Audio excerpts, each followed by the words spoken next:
all right. You are welcome once again to our channel, that's the Divine BrainTv.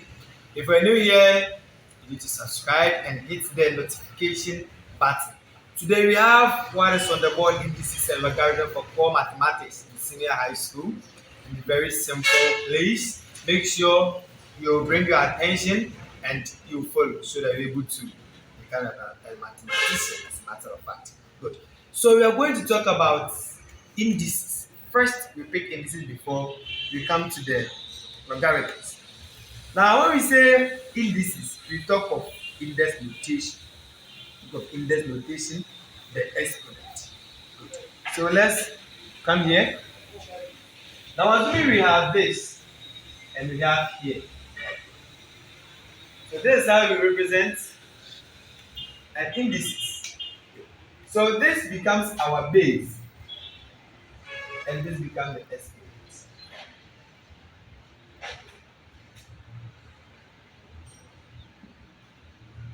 Or index.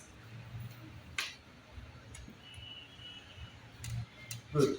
So that is that. So in indices, we normally consider this. So if you see any mathematical problem that it is in the form of this, it is telling you about indices. And very simple. Indices is very simple mathematics that any student is able to do it. We are going to fix that out. So that is that the big number that is raising to the exponent is the base. And then that small number that at the exponent is the exponent of the index. That is. And mind you, we have something called rules or the laws that will guide you for you to do any work concerning indices. And as a matter of fact, if you don't go by those rules, if you don't go by those laws, you can't do any work under indices. So it should be part of you. You shouldn't do any work under concerning indices without those guidelines. So let's please pick them one after the other and look at the laws of indices. Let's first pick the first law of indices. The first law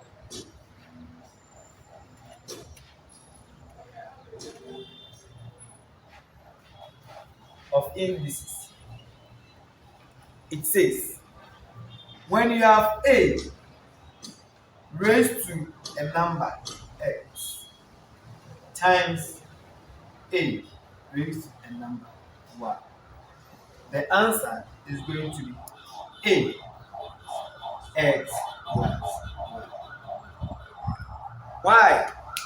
Now the law of indices says that when you have a multiplication between two indices and then the bases are the same, you write one of them.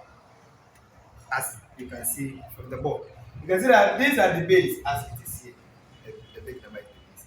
So you have the base to be the same. So you can see that we have a as a base here, a as a base. Since they are the same, we write only one a. Then we add the exponent because it is a multiplication indices. So you add the exponent. So you add the exponent, it becomes a exponent x plus 1. In exponent we have x. Example in a work. When we give you 2 exponent 3 times 2 exponent 4 to do. It's very simple. You just write one of the two. As we did in the first illustration, you do this. And then you add the 2 exponents of the 2 terms. That is 3 plus 4. That is that. So from here, you can fix in your answer having 2 exponents. So you finally got it. Very simple. So that is the first law of the indices, and it's very simple. So you can try your hand in other examples so that you be familiar with them. So cheap and so easy. Very simple. So let's quickly move to the second law of indices, and that one too. the second law.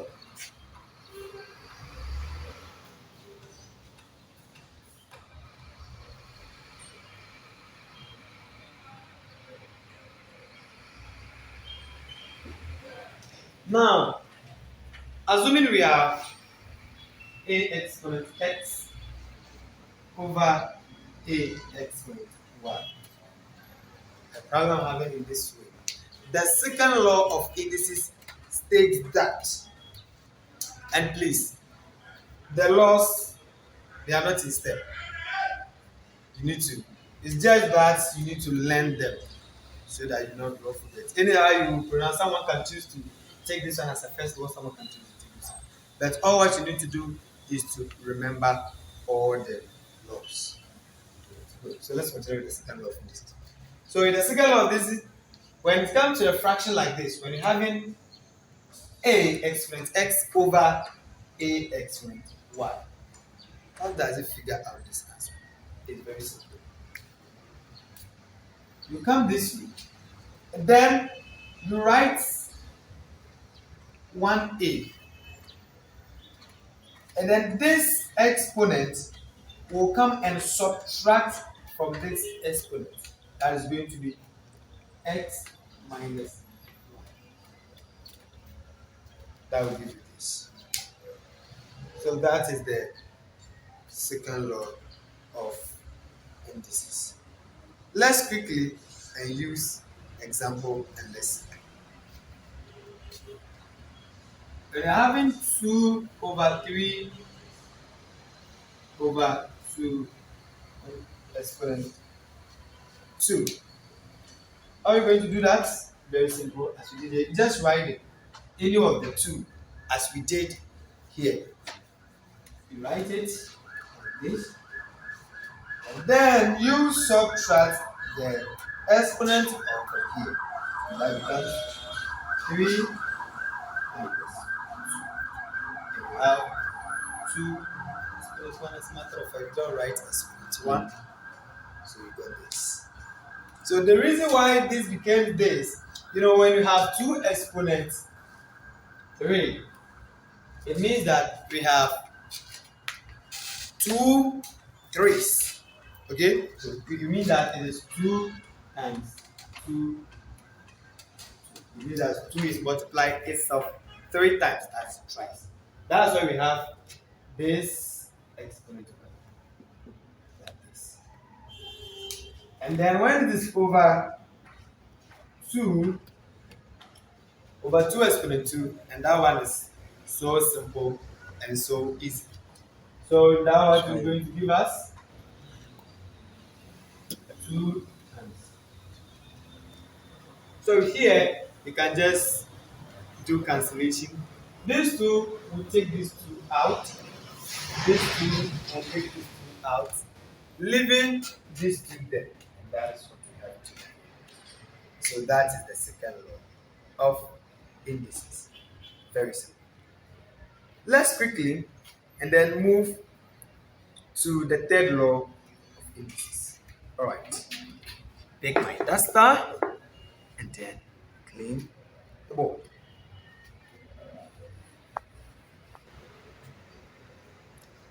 Right. The third law of indices. Let's talk a little about the third law of indices. Now, the third law of indices states, when we have a certain number raised to an exponent in a bracket, and the same number in the bracket raised to another number outside as an exponent, we have a different way of solving that. And that's how it goes. For example, when we have a exponent 3 into brackets 2. This is the third law of indices. This states that this particular figure or whatever that is in the bracket is multiplying itself according to the number here.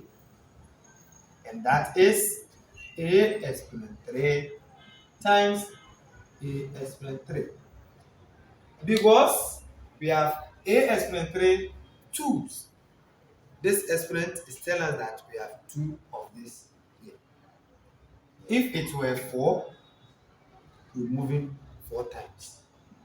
A exponent 3 times a. And that is very simple.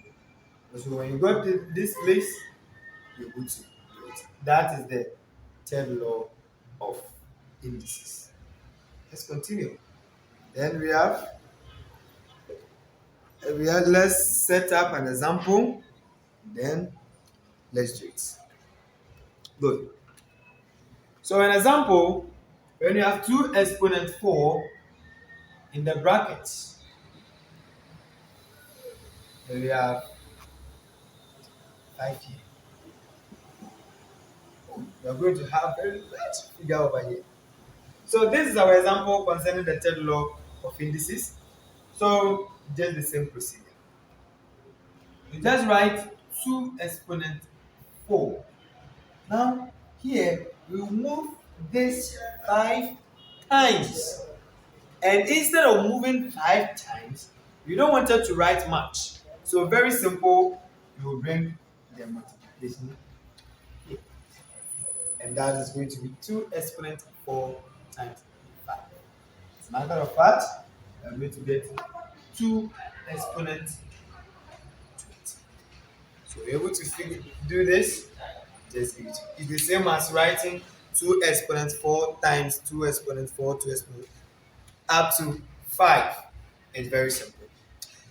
And that is all the laws concerning indices that will help us to develop our knowledge. All right, so we're going to continue with the rest of the indices. See you next time.